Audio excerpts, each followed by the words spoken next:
Is your child falling behind the other kids due to their refusal to use AI to cheat on their homework? Join me in this exploration of the role of AI in education. Gonna make you laugh, make you cry, whispering secrets to a pumpkin pie. Living in a world where clocks can sigh, with a wink and a nod we'll tell you why. It's Klep on AI. It's Klep on AI. Hi, I'm Scott, and while I don't condone cheating, I do think that kids, parents, and educators can benefit from using AI in learning.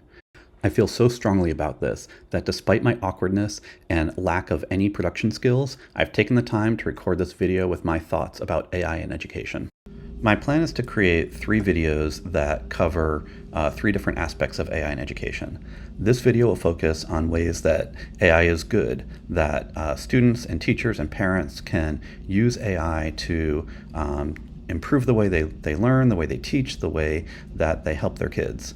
Follow-up videos will focus on risks for AI in education and convincing you that AI actually matters, that it's not a fad, it's not overhyped, that it will fundamentally change the way that this and future generations learn, consume information, and create. I'm not an expert in how AI works, but I would consider myself an expert on how to use AI. I've been using AI professionally for over a year during this latest craze of AI. And while I do have a computer science background, it is not AI focused, so I have enough technical knowledge to kind of understand what's going on under the covers. But most of my focus here is on how to use AI as a person interacting with it. I'm going to go through 4 quick examples of positive uses of AI in education. Up first, using AI to help you understand. So here we are in ChatGPT, and I'm asking it to help me understand the alternate interior angles theorem that I learned about in math today. And it gives a pretty good explanation. It breaks it down into the different parts of it that matter. It defines terms, it gives an example, but it's pretty much a textbook definition and could be found by Google. So let's try to get it to simplify. Can you explain that in a simpler way? And it enthusiastically says sure, and it gives an example of 2 straight roads running parallel. Another road crosses them, and then it talks about how the angles on opposite sides of the road are going to be the same. And then let's say that I'm starting to get it, but I still want more examples. How about a different example not involving roads? Now it's going to give me an example with train tracks. And it even compares it to slices of pizza. So this is a pretty good way to get ChatGPT to explain something that's kind of abstract by giving examples, and you can keep asking it as many times as you want to give you different examples, and it will keep doing that and never get tired. So we can say, can you give me an example using a sandwich? And it says sure, and it talks about toothpicks in a sandwich that crosses both slices of bread, and how the opposite interior angles, alternate interior angles are the same.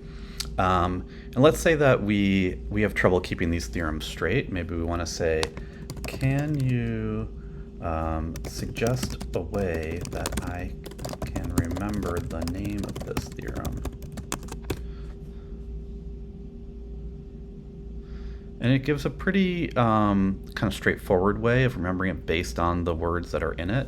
But what about something that's easier to remember?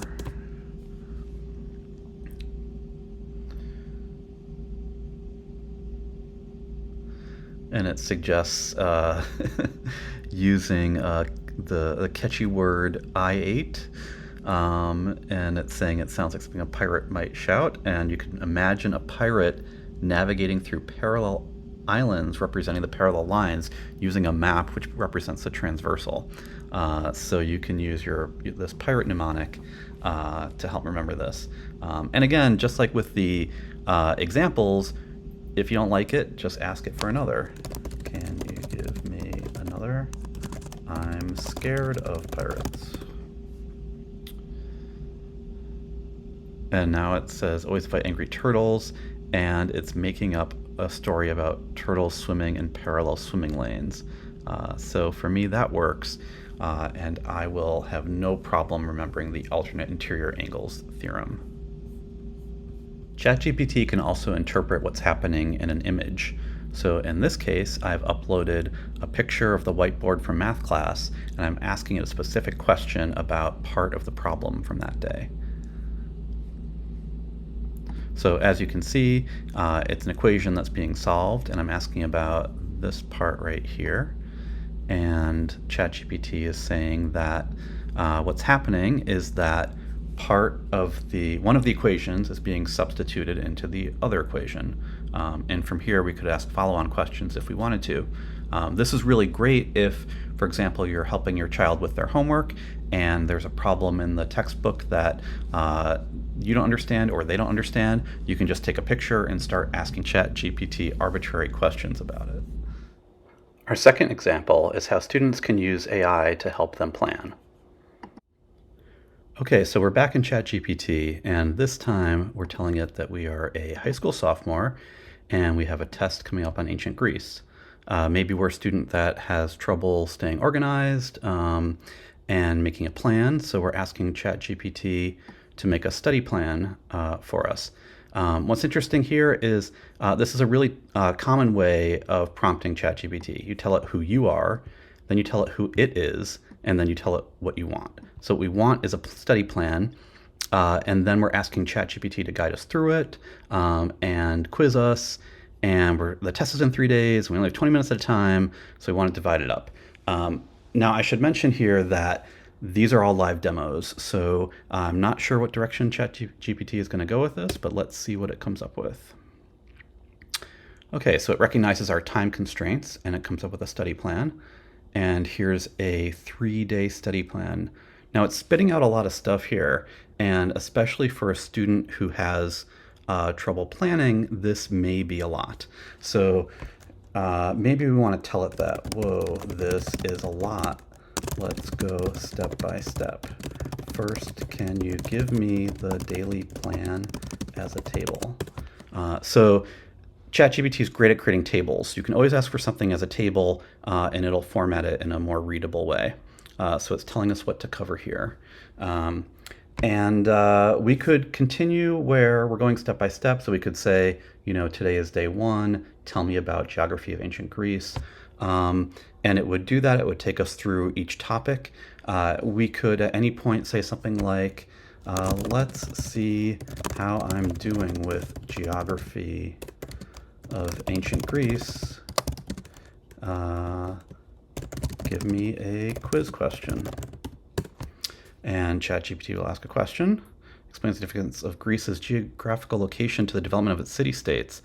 Oh gosh, I guess I should have had ChatGPT tell me about the geography of ancient Greece, but I'll say my answer would be that being close to the sea made it easy to trade between city-states. Is that a good answer? And it commends me on my answer, but also mentions some other things that I should include in my answer to make it more comprehensive. So what's great about this is that it's guided by me. I can tell it how fast I want it to go. I can tell it exactly what I want it to do. And if I feel like I can't do that, if I want ChatGPT to do it, I could say something like, I have trouble with executive function, and it's hard for me to plan. What is the first thing we should cover? Make sure I understand the first topic, then tell me we're moving on. So ChatGPT can kind of take the reins here, and it can decide how we're going to do this. I could even tell it that I don't like the way it's interacting with me, and I can have it do something different. So here it's giving me a bunch of information and then quizzing me, and I can say, instead of giving me information and quizzing me, can we just have a back and forth conversation about it? And in this case, it's giving me much less information and asking my opinion, and from there we can do a back and forth. So ChatGPT is really great at kind of adapting to the way the student learns. Let's look at an example of how AI can help students get better grades. This is a actual real example. This is an interaction that my son and I had with ChatGPT a few months ago. He had to write a paper about a book called Pew. It was a book I've never read, so I couldn't really help him with any factual information about the book. But the teacher gave very specific grading criteria for this paper. So what we did is we worked together to write a draft, and my son got to a point where he felt like he was basically finished, and we decided to see what ChatGPT had to say. So we uploaded the full grading criteria and the full essay that my son wrote. We asked ChatGPT if it knew of the book Pew, and it did. And then we asked it to go through the grading criteria point by point and assess whether my son's essay fit the criteria or not. And then afterwards, we also asked ChatGPT to assign a grade to the paper. And so this provided a way that my son was able to kind of preview what his grade would be, and kind of get what seemed like an independent opinion about whether or not he was actually done with the paper from ChatGPT, and got feedback on specific areas that he could go back and improve to improve his grade. So it turned out to be a really great exercise, and we were able to make some improvements based on that feedback, and that resulted in a much higher grade. I'm going to go through a few ways that AI can help teachers. First off, let's say you're a teacher who's teaching Romeo and Juliet, and your students are really into Taylor Swift, but not so into Romeo and Juliet. I haven't actually tried this one yet, so you're going to get my authentic reaction here. We're telling ChatGPT, I'm a 9th grade teacher. My students are really into Taylor Swift. We're reading Romeo and Juliet in class, and I want to compare it to a Taylor Swift song. Can you help? ChatGPT says, love story is a great choice for comparing with Shakespeare's Romeo and Juliet. Okay, I'm not familiar with that song, but it certainly sounds like it might be relevant. And at this point, I would probably want to go look up the actual lyrics to make sure that it is actually a good example. But it seems like ChatGPT is making a good case here. Now it's quiz time, and we want to test the kids on Romeo and Juliet, but we don't want to give the same quiz we've been giving for years because everyone knows the answers, and it doesn't really assess if they understand the stories or not. So let's see if ChatGPT can help. We're starting with a very general request here, which is just, can you help me brainstorm? And that can be a good way to start because it's undirected, but we'll probably need to give ChatGPT a few more parameters to work with. So it gives some ideas of ways that we could, think about assessing students on Romeo and Juliet. News report, social media profile for the characters. There's some really interesting stuff here. And we can have ChatGPT kind of formalize it a little bit, maybe with a table. So we could say, make a table of these and let's say 10 more ideas where the columns are idea, how it would work, what it would assess, and key theme of Romeo and Juliet. So let's try to make ChatGPT have each idea related to a specific theme. And so it proceeds to build a table with exactly the columns that we tell it we want. And there we go. It's filling the table with lots of ideas. One thing that's great about having ChatGPT build a table is that you can even fill in part of the table for it and make it fill in the other columns. So we could say, and now I'm regretting telling it to come up with so many ideas, I could stop it here And I could say, make it so that the key theme column is always miscommunication.